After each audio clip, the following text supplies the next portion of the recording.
اور ٹال مٹول۔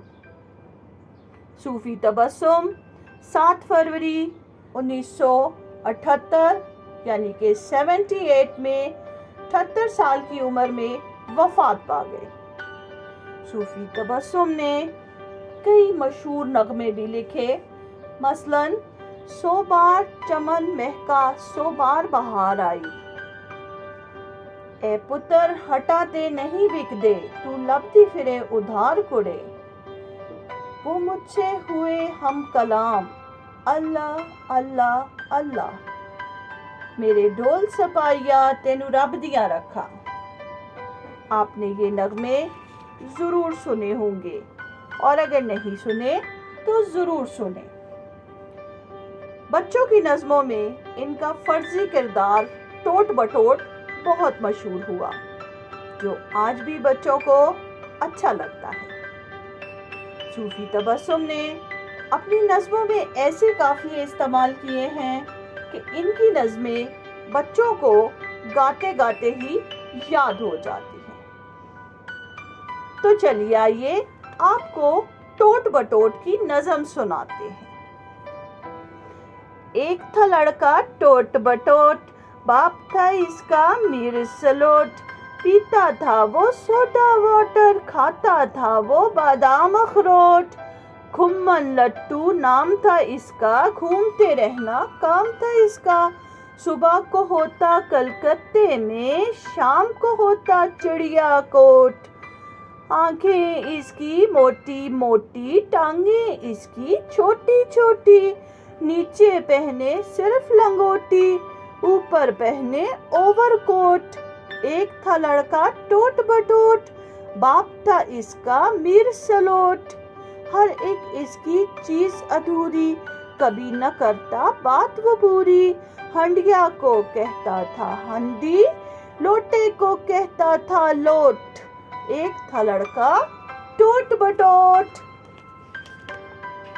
امی بولی بیٹا آؤ، شہر سے جا کر لڈو لاؤ، سنتے ہی وہ لے کر نکلا جیب میں 1 روپے کا نوٹ، اتنا اس کا جی للچایا راستے میں ہی کھاتے آیا، کھاتے کھاتے آئی ہچکی، دانت میں اس کے لگ گئی چوٹ، بھائی اسے اٹھانے آیا، ابا گلے لگانے آیا، امی اس کی روتی آئی، ہائے میرا ٹوٹ بٹوٹ، ہائے میرا ٹوٹ بٹوٹ۔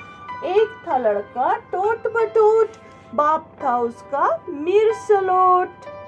اب سنتے ہیں ٹوٹ بٹوٹ نے کھیر پکائی، ٹوٹ بٹوٹ نے کھیر پکائی، خالہ اس کی لکڑی لائی، پھپھی لائی دیا سلائی، امی جان نے آگ لگائی، ٹوٹ بٹوٹ نے کھیر پکائی، ابا نے دی 1 اکنی، خالو نے دی 1.5 دونی، ٹوٹ بٹوٹ نے آدھی پائی، ٹوٹ بٹوٹ نے کھیر پکائی، دیگچی چمچے نوکر لائے، بھائی چاول شکر لائے، بہنیں لائیں دودھ ملائی، ٹوٹ بٹوٹ نے کھیر پکائی، یوں ہی دسترخوان لگایا، گاؤں کا گاؤں دوڑا آیا، ساری خلقت دوڑی آئی، ٹوٹ بٹوٹ نے کھیر پکائی، مینڈک بھی ٹراتے آئے، چوہے شور مچاتے آئے،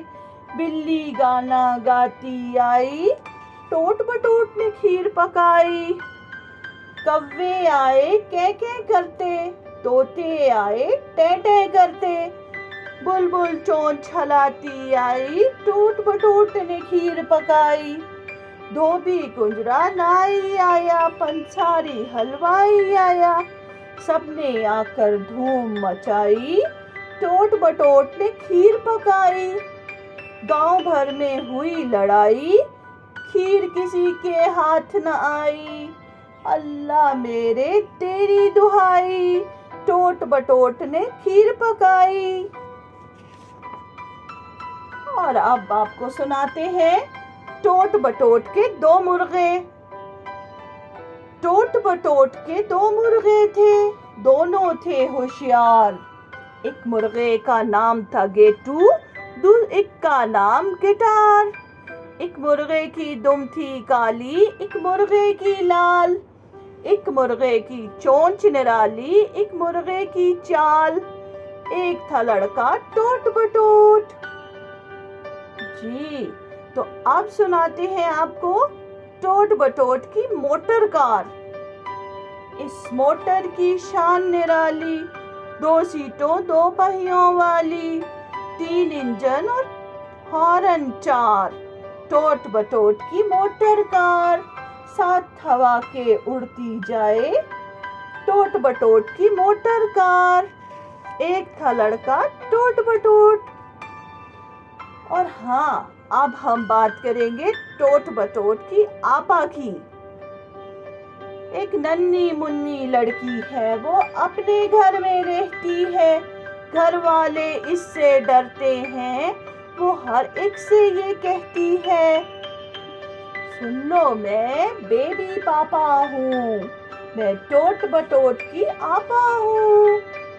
ظاہر میں آقا باقا ہے، لیکن وہ بڑی لڑاکا ہے، کچھ کہو تو فوراً لڑتی ہے اور رو پڑتی ہے، یہ کہہ کر شور مچاتی ہے، سن لو میں بیبی پاپا ہوں، میں ٹوٹ بٹوٹ کی آپا ہوں۔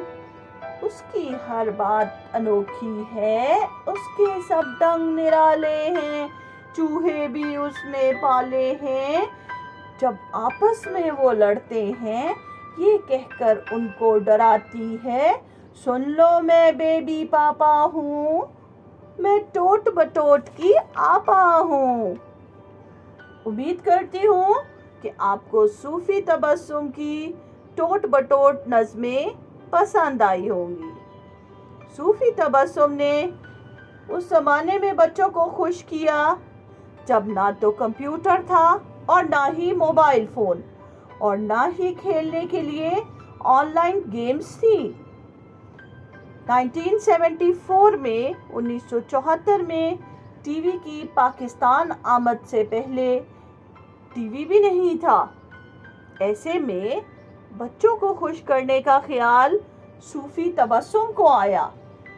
صوفی تبسم کی یہ نظمیں ہمیں آج بھی بہت اچھی لگتی ہیں اور بہت مزہ اور تفریح فراہم کرتی ہیں۔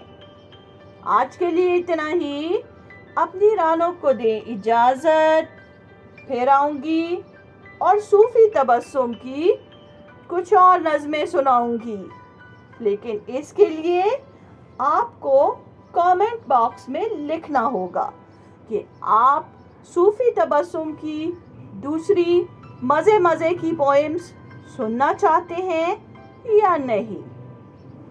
اللہ حافظ۔